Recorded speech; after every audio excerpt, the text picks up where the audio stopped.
Reset phase 3 is the more aggressive phase of reset, designed to eliminate remaining states of inflammation, correct gut issues and blood sugar imbalances. It's the more aggressive phase. We're getting more work done. Of course, this assumes that you're being treated, that you're under our care, because you're at least wanting to support the relevant areas of that big picture. At least think liver function, any remaining gut issues, probably the adrenal glands or thyroid issues in the hormone system, and also any vascular inflammation. That needs to be done by treatment. And if you're getting treatment along with dietary changes, you're just going to be far more effective than trying to do everything just with diet alone. That's where a lot of people get frustrated. I'll put a link to the entire Reset food plan in the comments so that you can review it and look at it. Look at phase 1 and 2, and then look at phase 3. Phase 3 is a template. We're not talking about some ideology like paleo, and then people argue about whether or not you can drink coffee because a caveman didn't drink coffee and it's based off an ideology. We're not doing anything like that. This is based on correcting physiology while under treatment and then working yourself out of the phases. The phases are 3-week commitments, so it's doable. It's an intentional amount of time, one that's realistic to commit to, and at the end of it, you're deciding whether or not to move to a more aggressive phase or repeat the phase or go into maintenance or come off the plan altogether. But ultimately, each phase is teaching physiology, and so it's training wheels for you to be able to create your own version of it later on when you want to. Like phase 3, we introduce fasting, and fasting is described by the amount of time that you're fasting and what's allowed on the fast. In phase 3, I introduce fasting very mildly. And so you're going to be able to eat all day, but for example, the first fast is a 0 carbohydrate fast. This is actually pretty easy to follow if you're already following Reset. You're already on a lowered carbohydrate plan. Your body's very likely burning fat by now, and so cravings are down. And so you hit a day where it's 0 carbohydrate, right? You're getting meats and eggs and maybe a little bit of cheese, maybe a little bit of avocado. It's kind of like in a carnivore day. And that one day within your Reset week is still beneficial. That one day of 0 carbohydrates is going to help with insulin sensitivity, so better fuel uptake in the mitochondria. It's going to help clear out the remaining glycogen in the liver. It's going to help get rid of any excess floating carbohydrates in your bloodstream that could be holding onto water, driving up inflammation, driving up blood pressure. All that is a benefit. So that's an example of an introductory fasting day. It's pretty easy. So that's what's allowed to be eaten on that day. And then there's really no time restriction. The time restriction is that whole day. Tuesday all day long, 0 carbohydrates. That's the time. In phase 3, basically, you're picking 3 non-consecutive days a week. Let's say Monday, Wednesday, Friday. All 3 days are going to be your fasting days. And if you read Reset phase 3 the way it's designed, it's actually introducing these fasts, different types of fasts, and it starts off really easy and it builds up to more aggressive.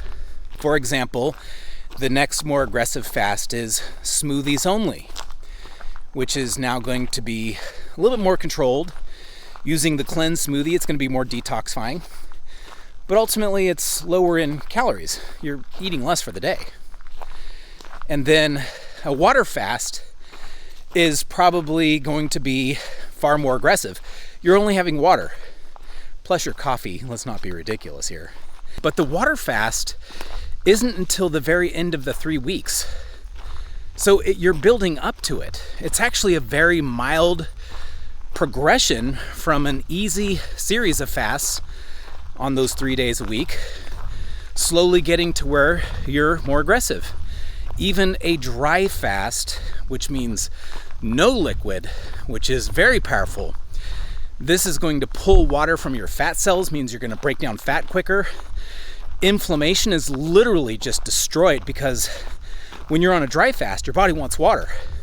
Inflammation is water. So it's going to break down that inflammation.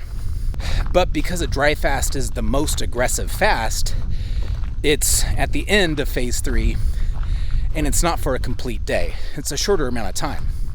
Dry fast should be done very carefully. So as these 3 weeks progress, you're also changing the amount of time you're allowed to eat.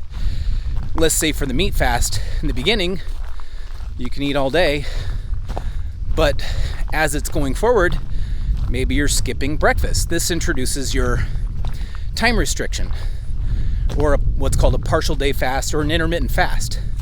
This would mean you're having the 0 carb, meat only type style day, but you're only having lunch and dinner.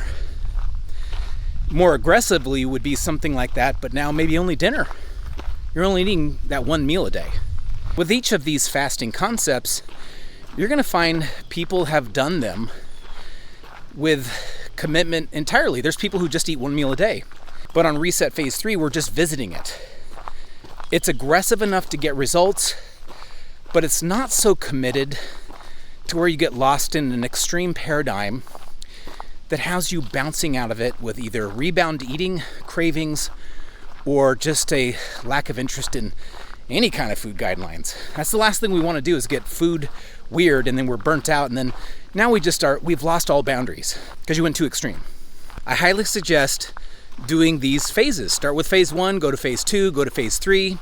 Do it the way I have it outlined because it's been thought out and refined for many years.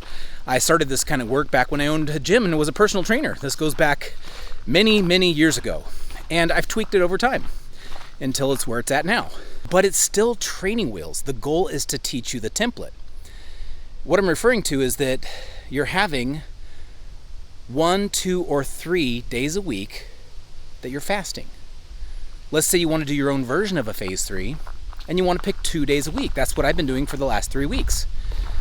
I've been doing a water fast for basically a day and a half, really closer to 40 hours, 2 non-consecutive days a week for the last 3 weeks.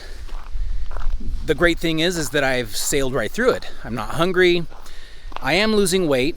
It's slow, but I'm in my 50s and I'm not in a hurry, and I'm exercising and I feel good. I'm not on the scale, but I think I've lost about 12 pounds. And probably half of that was water weight, but it has stayed off. And so we have 6 pounds of fat, 6 pounds of water weight. I feel better. My pants are looser within 3 weeks. That's actually okay. The water weight I could gain back on a bad weekend of eating bread, but the fat is actually real loss as far as weight. We don't want to lose muscle, we want to lose fat. And so that's great. I'm not done, I'm going to stick with it, but for this time period, this week, and maybe the next few weeks, I'm going to replace the water fast with a smoothie fast. No big deal. So once you understand the concept of phase 3, you can change how aggressive you want to do it and what you're allowing on it. You could do 2 days a week. You could do 1 day a week. You could follow Reset Phase 1, but 1 day a week, you're doing a fast.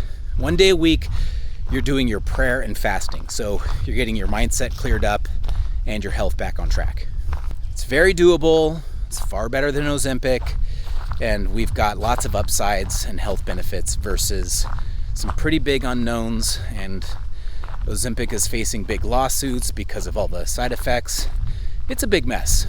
Imagine getting to your ideal weight, and then maintenance is phase 4. It's a template. It's a version that you can look at and follow, but it's also teaching you how to do it on your own. I'll give you an example. For your phase 4 maintenance, this would be like maybe you follow Reset during the week, and then on the weekends you have off-plan foods, meaning, tacos, whatever you want, something. Don't binge, don't go crazy, but hopefully your cravings aren't back, so whatever you eat, you're going to eat less without trying too hard. That's really ideal. But let's say you want to go a little bit more aggressive in your maintenance phase. You could have Mondays be your fasting day. It could range from a 0 carb day, which is pretty easy, to a smoothie day, or to a more aggressive water fast day on your Mondays, right? And then the rest of the week you're having reset foods, which is pretty doable, pretty easy. And you get to the weekends and you have your off-plan foods. This is very doable for long term. That would be your baseline. The baseline means that you do that most of the time, but you can deviate a little bit, right? You can deviate and come back to your baseline. So you have a special occasion that shows up, all the rules go out the window. The goal isn't to be perfect, but the goal is to not go backwards into sickness or waking.